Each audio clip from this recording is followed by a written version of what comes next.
Vinson, ang mga bata. Habol ang hininga ni Calista nang ilapat ni Vinson ang katawan niya sa malambot na kama. Tinukod ni Vinson ang mga palad sa magkabilang gilid niya upang ikulong siya sa mga braso nito. "There, sleep with Lucy," sagot nito sa kamuling binaba ang mukha upang sakupin ang kanyang labit mapusok siyang hinalikan. Hindi naman ito tinanggihan ni Calista. Nasa sariling bahay ni Calista sa isla sila namamalagi matapos ang mission na Polish. Hinayaan niyang mga kasamahan na dalhin sa torture chamber ang mag-amang Mr. Cheng at Odelia. At ikinulong ang mga ito saka lang sila nakapagpahinga. Pero mukhang wala yatang balak si Vinson na magpahinga siya. "Vinson, ang sugat mo," daing niya. "It's a small wound, baby. Daplis lang yan at hindi yan makakasagabal sa pagpapaligaya ko sa'yo. God, I miss you so much, baby. Finally, we can live happily without someone obstructing us." Mabilis ang kanyang paghinga pero nagawa pa rin niyang sagutin si Vinson. "Kung meron pang babaeng manggugulo sa atin ay hindi na ako mangingemeng patayin siya. My gun is loaded and I'm not afraid to shoot. Wala na akong pasensya para maghintay po ulit sa'yo ng 5 taon. Niyakap siya nito sa leeg. "I miss you so much, Vinson." She leaned in and captured his lips, giving him a sweet yet longing kiss. "I love you." Upon hearing those words, Vinson's movement stilled. Matiim siya nitong tinitigan habang nasa loob pa rin niya ang daliri nito. 5 years ago.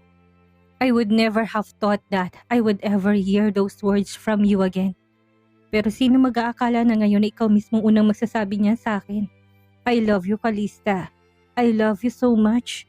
Bumagsak ang katawan niya sa kama at tinintay na halikan siya ni Vinson. Tulad ng lagi nitong ginagawa, pero hindi yun nangyari. Mabilis siyang nagmulat. Nakatayo na ito sa tabi ng kama at nakabihis pa rin habang nakatungo at nakatitig sa kanya. "Shower and get dressed. May pupuntahan tayo." May misteryosong ngisi sa labi nito ni pinagtaka ni Calista. "Saan tayo pupunta?" Bumaba ang tingin niya sa pagkalalaki nito na halatang-halatang pamumukol. "How about you?" Umiling to. "I'll take care of it." Umupo ito sa tabi niya sa hinaplos ang kanyang mukha. "Hihintayin kita sa ibaba, okay?" Naguguluhan man, bumangon si Calista sa hinalikan nito sa labi at tumungo sa banyo upang sundin ang sinabi ni Vinson. Lasa pa niya mula sa labi nitong sariling katas dahil sa halik na pinagsaluhan nila. Dali-dali siyang naligot nagbihis ng simpleng damit ng pangbahay. Narito lang sila sa isla pero hindi niya alam kung saan siya dadalahin ni Vinson kaya kahit pambayang suot niya ay disente pa rin yung tingnan. Ito na yata ang pinakamabilis na ligo na nagawa ni Calista sa tanang buhay niya dahil ayaw niya ngang maghintay na matagal si Vinson. There was a slight smile hanging on her lips when she left the room. Pero nakakaisang hakbang pa lang siya paglabas ng kwarto nang biglang may malakas na parsan tumaklob ng sako sa ulo niya at kahit na anong pagpumiglas niya ay hindi siya nakapanlaban. Lalo na't 2 tao ang may hawak sa kanya. Ginapos pa ng mga to ang sako sa katawan niya upang masiguro hindi siya makakawala. "Who the heck are you? Paano kayo nakapasok sa pamamahay ko? What do you want from me?" Matalim ang boses sa sunod-sunod na tanong niya pero ni isa'y walang sumagot kay Calista. Nang walang sumagot kay Calista ay hindi na rin siya nagpumilit. May hinala na siya kung sinong nasa likod ng panghuhuli sa kanya. They were always doing this. Dahil sa madalas na ginagawa ito'y mukhang naging tradisyon nito sa kanilang magkakagrupo. Nanatili siyang tahimik upang sabayan ang trip ng mga to. Habang inaalalayan siyang makababa sa hagdan hanggang sa makalabas ng bahay. Paminsan-minsan ay nagpupumiglas siya upang magkunwari na wala siyang nalalaman sa plano. They rode in a car, a sedan she might say. Dahil nakatakip ang mata niya ay mas lalo naging matalas ang pakiramdam niya sa paligid. At alam niya na bukod sa kanya at sa driver may 2 pang tao silang kasama. And one of those may be that man who she just saw earlier and gave her pleasure. Halos 10 minuto lang tinagal ng biyahe saka muling huminto ang sasakyan. Saka muling may nag-alalay kay Calista pababa hanggang sa makapasok sila sa isang gusali. Mabilis niyang kinalkula sa isip kung anong mga building na 10 minutong layo mula sa bahay niya at ang direksyon ng kotseng pinuntahan nila. Her brain worked fast and accurately. If it is south of my house and a 10-minute drive, it's the Islands Arena Theater. Bulong niya sa isip. Wala siyang idea kung bakit siya dinala dito pero kung i-connect niya yun sa sinabi ni Vinson na sorpresa nito sa kanya, ay nagkaroon siya ng konting excitement. Tama ang hinala niya na makapasok siya sa loob at tinanggal ng mga to. Ang sako na itinalakbong sa kanya at nakitang arena theater. Tumaas ang kanyang kilay at mabilis na nilingon kung sino nagdala sa kanya sa loob. Pero wala na ito, tanging siya na lang ang nag-iisang natira sa loob. Assholes! Mahina niyang bulong sa lumapit sa pinto nang sinubukan niyang buksan, hindi niya yun maitulak dahil nakalak mula sa labas. What kind of game are you playing right now? Bilang sagot ay biglang namatay ang ilaw sa buong theater at sinundan yun na nagsalita si speaker. Hey baby, you can only get out of there if you solve all the mysteries hidden in every door. Good luck, baby. Naikot ni Calista ang mga mata at tumingala sa CCTV na nandun kasaka tinaas ang gitnang daliri dito. Baby, your head. Aniya sa kabinalika ng pintong siyang pinakamalapit sa kanya. Tanging main entrance at 3 exit nang nailawan kaya talagang madilim sa loob. Pero dahil kabisado na niyang buong theater at hindi naman yung kalakihan, ay madali para sa kanyang kumilos sa dilim. Nang humarap siya sa pinto, sa kanya lang napansin ang isang hologram na nagre-reflect mula sa pinto. Ang Morse code. Agad na bulong ni Calista. Mataman niyang pinagmasdan ng hologram na puro tuldok at dash. May nakalagay doon na start ng kanyang pinindot at lumabas ang unang sequence ng letter na dapat niyang sagutin. It was a dash space. That space and followed by 2 dashes. Separated by a space. Calista type Y. The equation was correct. And then she proceeded to the next. The second one was composed of 3 dashes. Separated by spaces and Calista type O. Umangat ang isang kilay niya dahil nang pinindot niyang pangatlong tanong, ang lumabas ay 2 tuldok sa kadash. It's a U. U? Pagkasabi na biglang may nagliwanag sa screen na sa harap ng theater at nakalagay doon ang U na sinagot ni Calista. One problem solved. Sinubukan niyang itulak pabukas ang pinto pero nanatili yung nakasara. Kaya naman bumaba siya para puntahan ang ikalawang pinto. Ang nakita niya doon ay hindi hologram, kundi isang glass box at sa loob ay may nakalagay na snow globe. Kung saan isang babaeng nakaupo sa isang restaurant. Napatanong siya sa sarili dahil naalala niyang unang araw ng pagkikita nila ni Vinson, kung saan meron siyang ka-blind date sa isang restaurant. The girl sitting on the chair was also wearing the same clothes as Calista wore. She found it cute, but she couldn't find the key to open the glass box. Mataman niyang ininspeksyon ng paligid pero wala siyang makitang susi. She even tried fingerprints pero hindi pa rin yan bumukas. Naisip niya na lang basagin ang salamin pero madadami ang snow globe sa loob. She stared intently, trying to figure out what was the key to opening the box. What kind of dumb shit is this, Alcaraz? Naiinis na bulong niya. She doesn't want to get stuck inside her for so long. Sorry, wrong answer. A voice from a system suddenly answered Calista. Napangisi siya. Her guess was correct. It is a voice code. Sinubukan yung pangalan ni Vinson pero mali pa rin. Kahit na pangalan niya ang 3 bata, mali pa rin at patuloy lang system sa pagsagot ng maling prompt. Muli niyang tinitigan ng snow globe at biglang may ideya na pumasok sa kanyang isip. Blind date, correct.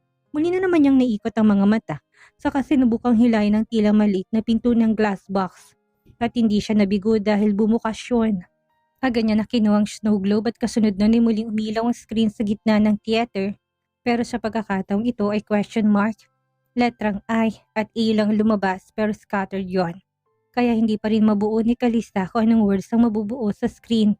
Hawak ang snow globe ay pinuntahan niyang isa pang exit na pinakamalapit sa kanya. This time walang Morse code. Or walang voice code kundi sequence ng mga numero at sa katabi nun ay may mga simbolo na A, an increment. Muling napatingin si Calista sa CCTV camera dahil alam niya na nakamasid sa kanya si Vincent na tinignan ito ng matalim bago binalik ang tingin sa mga nakagrupong numero. Sa bawat nakalagay na numero ay may simbol na kung pagbabasehan niya. Ang simbol na to ang increment na idadagdag niya ay 4 dahil sa Greek ay sumisimbolo ng 4. Calista concentrated on solving until she got the initial numbers for all the number sequences. When she added 4 to each number, the final answer represented the word from Morse code. Will, basa niya sa letrang nabuo. Kaya muling nilingon ng screen at tama siya dahil may will na nakalagay doon. Will you blank A and the question mark? Bulong niya pero biglang kumabog na malakas ang dibdib niya. Naginit ang pisngi niya sa excitement sa kung ano man ang huling letrang makukuha niya. Kaya naman hindi na siya nag-aksaya ng sandali at dali-daling pinunta ng pinakahuling pinto, but there was nothing but a plain door. Ang kailangan niya lang ay susi para buksan ang pinto, but where she can find it? Nilapag niyang snow globe at tinanap sa kasuluk-sulukan ng susi. Pero kahit na halos baliktarin niyang buong theater, ay wala siyang makita. Walang indensyon na nakalagay at wala ring palatandaan kung saan niya makikitang susi. Napaupo siya sa sahig at biglang naalalang snow globe. She hurriedly picked it up and turned it upside down. And there it is. Nakita niya sa ilalim ng snow globe. Ang susi hindi niya naramdaman yon dahil medyo naka-indent yon sa loob. Dali-dali niya kinuha at nilagay sa susian ng exit door sakalang bumaha. Ang liwanag sa buong paligid pero hindi na umagaw sa pansin niya kundi ang nakalagay sa screen ng theater. Dahan-dahan niya yung binasa. Will you marry me? Will you marry me? Ulit ni Calista sa nabasa sa screen ng theater. Her heart stopped beating for a while and she almost couldn't comprehend the words written on the screen. Maya-maya pa'y bumukas ang pinakahuling exit na binuksan niya at mula doon ay pumasok si Vinson. Kasunod ang 3 triplets, saka si Lucy at lahat ng kasamahan niya sa CSS na nasa isla. Kahit si Lance ay nandun din para makipag-celebrate. This time, it is for real, Calista. Vincent said, his eyes full of emotions Calista could clearly read. It was love and devotion. Lumapit to sa kanya saka lumuhod ng isang tuhod ay nakatukod sa sahig bago inabot sa kanyang singsing na nasa loob pa na mayroong velvet box. This ring waited for you for 5 years, Calista. I have been wanting to give you this, Calista, but circumstances came and... Vincent stopped talking and Calista knelt on one knee while holding Vincent's hands. I know, pareho tayo nagtiis ng 5 taon, Vincent, pero kahit na ganon, naghintay ako sa'yo. I am so glad you finally made it back to me, to us. Mahigpit niyang niyakap si Vincent saka muling nagsalita. And yes, I will marry you, for real. May luha sa matang kumalas siya sa lalaki saka binigay ang palad nito at sinuot naman ni Vincent ang singsing sa daliri niya. The crowd cheered with the triplet voices. The happiest mostly when they sealed their heartfelt words with a passionate kiss. Yay! Isa-isang nagsilipitan ng kanila sina Gordon, Galia at Santino. Kahit ang awkward pa rin si Gabriel ay yumakap din sa kanila.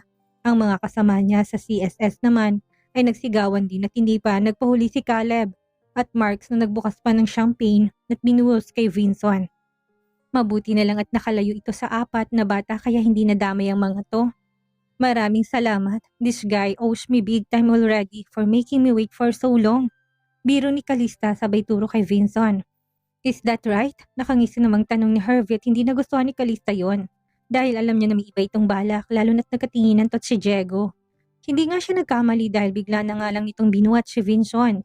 Kasama si Rick at kinarga palabas ng theater. May hinala siyang ibabagsak na mga to si Vincent sa swimming pool na nasa labas lang ng theater. Meron din doong children's sweat playground para sa mga batang nasa isla. Agad naman na sumunod doon ang mga anak niya na hinayaan ni Calista dahil sa masayang okasyon. Hindi siya nababahala dahil magmula ng suguri ng nag-trador na tauhan ni Hervey, ang isla ay masyado nitong hinigpitan ng seguridad sa isla. I'm glad you are finally and genuinely happy now, see? Caleb walked up to her and smiled. His shallow dimple visible. Maaliwalas ng umiti si Calista. Sina Caleb at Marks ang naiwan sa loob ng theater dahil sumunod na rin ang lahat sa labas. I am happy. Ikaw ang naging saksi ng kalungkutan ko noong nawala si Vincent. Sa wakas ay wala na rin hahadlang sa pagsasama namin. Muli siyang tumingin sa theater screen at muling binasang salitang nakasulat doon. Sinong mag-aakalang sa haba-habat sa dami ng nangyari? Ay kami pa rin ni Vincent sa dulo, right? Nilingon niyang kaibigan pero ibang muka ang nakita niya. It was Vincent and he was soaking wet. Nakangiti ito ng malamlam habang nakatingin sa kanya. Right, Calista? Absolutely right. Nilapitan siya nito at niyakap mula sa likuran, sakay nalikan sa batok. Bakit hindi natin umpisahan ang honeymoon natin, ha? Calista shivered from the coldness of Vincent's wet clothes and his breath fanning beside her ears. Vincent, I'm getting wet. Let me go. That's great of you're wet. I can make you even more wet down there. Bulong pa nito sabay gapang ng palad sa kanyang hita pero mabilis ang siniko ni Calista. Behave. All your friends are out there and the kids. Sino kasama nila? Don't worry. Lucy is with them and don't mind those asshole. I just want to be with you. Nadadarang si Calista sa mga salita ni Vincent. Lalo pat gumagapang rin ang halik nito sa katawan niya pero mabuti na lang at napigilan niyang sariling kalibugan.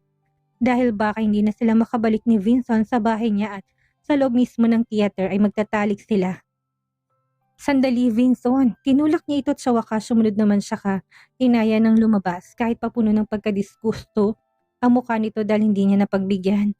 Bakit hindi mo sinabi sa akin na miyembro ka rin ng CSS?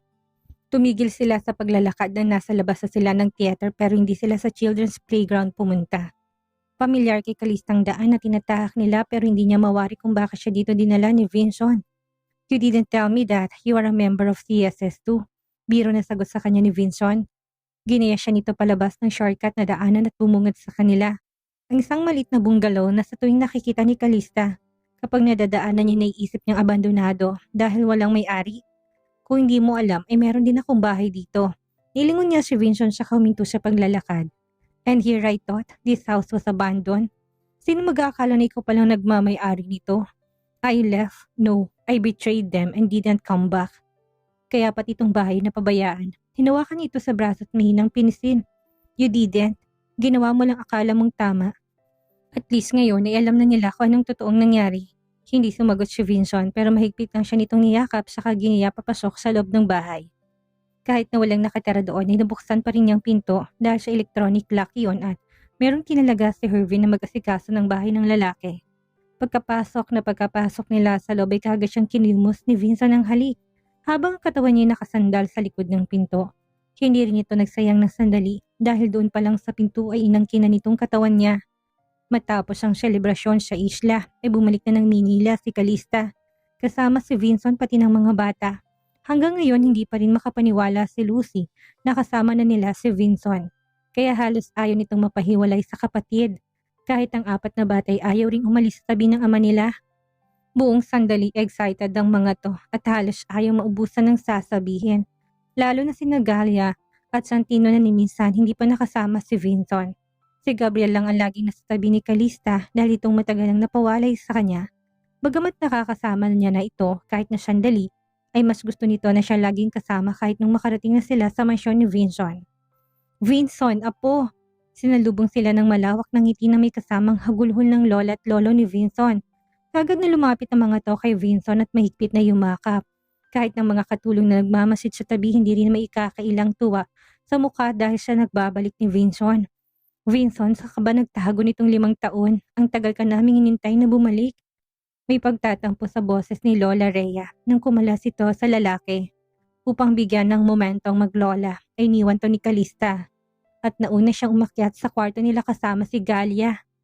Pakiramdam niya ngayon lang siya nakaramdam ng kaginhawaan. Dahil sa isla halos ayaw siyang pahingahin ni Vincent. Dahil kulang ang 1 araw dito para raw punuin ang nasayang na 5 taon. Mommy, is Daddy Vincent really our father? Nilingon ni Calista ang anak ni inabalang sarili sa paglalaro ng manika nito na tila hindi nakaramdam ng pagod. Yes, of course anak, he is your father. Didn't you say you wanted one? Do you like him? Mabilis sa tumangong bata. Does my mommy like him too? Naipikit ni Calistang mata tinakpan niyo ng braso. How did you know that? Is it really obvious? Muling tumango si Galia. Yes! Mabilis sa sagot nito tahimik na napailing si Calista. Why don't you go to your brothers and play with them for a while? Mommy want to rest a bit. Sa ikatlong pagkakataon ni tumango si Galia at tinalikan siya sa pisngi bago to umalis at naiwan siyang nakatunganga sa kawalan. Hanggang ngayon kahit siya hindi makapaniwala na kasama na rin nila sa wakas si Vincent at wala nang sino man ang manggugulo sa kanila. Hindi niya namalay na nakatulog siya at nagising na lamang siya nang maramdaman na biglang lumubog ang sofa. Hinihigaan niya kasunod doon ay namamasyang labi at lumapat sa labi niya. Tuluyan na siyang nagising dahil siya pang istorbo ni Vincent at pilit na minulat ang mga matang tinignan ito. Knowing she was awake, Vincent didn't stop kissing her. Lalo pa nitong pinagpatuloy ang halik na gumapang mula sa kanyang labi, sa kanyang baba hanggang sa umabot yon sa kanyang leg at bahagyayong sinipsip. Vincent, stop it! Pilit niya itong itinula. She still felt sore from all the ramming he did inside her on the island. At kung hayaan niya ito ngayon ay baka hindi kayanin ng katawan niya. Mahigpit siyang niyakap ni Vinson habang isang palad ay hinawakan ng kanyang dibdib saka masuyo yung minasahe. It's not enough, Kali. I still miss you a lot. Madilim pa sa loob ng kwarto dahil hindi nito binuksan ang ilaw. Ang tanging liwanag sa loob ay nagmumula sa ilaw ng LED clock light na nakapatong sa ibabaw ng bedside table. Naginit ang katawan niya sa ginagawa ni Vinson. Lalo pat ang hininga nito'y bumubuga sa tenga niya pero pilit yung nilalabanan ni Calista. Let me go. I'm hungry. Pamimilit niya, tila natauhan naman si Vinson sa sinabi niya at mukhang yun ang pakay niya. Kaya siya ginising. Bumangon tumala sa pagkakadagan sa kanya tinulungan siya na makabangon. Matapos niyang maghilamos at magbihis ay magkasama silang bumaba upang kumain. 10:00 na ng gabi at siya na lang ang natitirang hindi pa kumakain at pinaghanda naman siya ng lalaki. Kinabukasan siya rin ang huling nagising. Hindi niya katabing matulog ang 4 na bata dahil hindi siya inayaan ni Vinson. Dahil gusto siya nito na katabi nitong matulog. Wala nang mga to na magising siya, pati na rin si Vinson na maagang pumunta ng opisina. Bago matulog kagabi, ay may usapan sila ni Vinson na susunduin niya ito. After lunch dahil may pupuntahan sila. Tinawagan siya ni Rick at may importante itong balita sa kanya tungkol sa kanyang ina. Dahil malapit ng takdang oras ng pakikipagkita niya kay Vinson. Ay dali-dali siyang naligot nagbihis. Sa kasuot ang simpleng faded jeans at t-shirt ay pinuntahan niya sa opisina si Vinson. Nang makita siya ng mga empleyado sa opisina ng asawa ay puno ng respeto ang mga mata nito. At kahit napakasimple ng suot niya, nung unang dating niya sa opisina ni Vinson upang pamahalaan ng kumpanya nito, ay halos isumpa siya ng mga to dahil sa ayos niya at ayaw pa ng mga tong paniwalaan siyang asawa ni Vinson. You are here! Tumayo si Vinson nang makita siyang pumasok sa opisina. Kinuha nitong nakasabit na coat, jacket saka lumapit sa kanya tinalikan siya sa labi. Saka nakaangat ang isang kilay na nagtanong, Woke up late again? Calista has been lazing around now that Vincent is back. May namumuno na sa kumpanya nito at sa kumpanya naman niya ay maasahan niya si Navia at Thor na ngayon ay asawa ng pamangkin ni Vincent na si Natalie. Dahil may visiting hours ng ospital na pupuntahan nila, ay halos paliparin ni Vincent ang sasakyan para lang makarating kaagad sa address na ibinigay.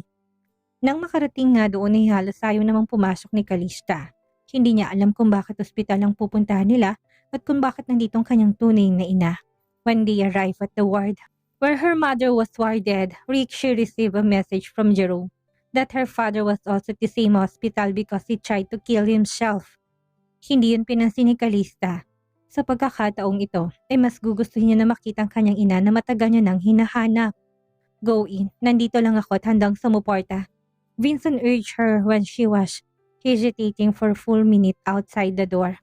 Humugot ng malalim na hininga si Calista. Saka mahinang kumatok at nang marinig ang matinis pero malambing na boses sa loob, ay marahan niyang inikot ang seradura ng pinto tinulakin pabukas. When she stepped inside, what welcomed her eyes was a woman who was in her 50s, but still elegant only with a bandage on her right arm.